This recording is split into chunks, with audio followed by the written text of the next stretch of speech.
Telmo Martín marca obxectivos para este 2026 coas eleccións de 2027 a porta. O alcalde de Sanxenxo di que intentará cumprir con todas as promesas lanzadas na campaña de 2023 este mesmo ano. Executar todas aquelas cousas que nos comprometemos que estén, se non é finalizadas, que non sea xa un problema de ter que empezar de cero ou facelas depois no ano 27. O ano 27 que se non está no de transición para que os veciños, cando chegue o seu momento, pois que decidan. O rexedor destacou proxectos clave que xa están en marcha, como o ciclo integral da auga ou o convenio entre Sanxenxo, Poio e Aquaes. Espero que esas obras deberían de estar rematadas e depuradora funcionando agora antes deste verán de 2026. Tamén explicou que van deixar no caixón un proxecto que non quixo desvelar para destinar todos os fondos do Plan máis provincia da Deputación pro mantemento da rede viaria moi danada logo deste inverno. Pero vai ser para o mantemento de que están.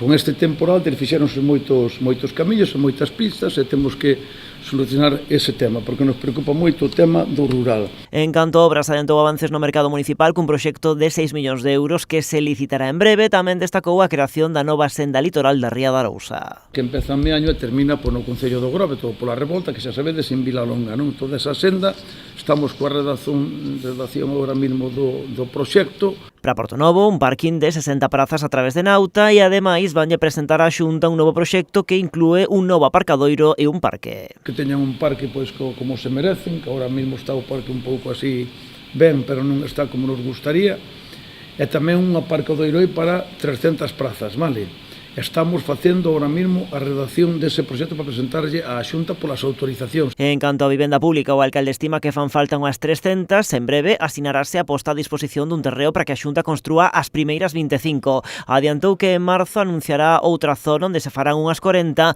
e en abril detallará outra na que se poderán facer entre 150 e 200 vivendas para mozos.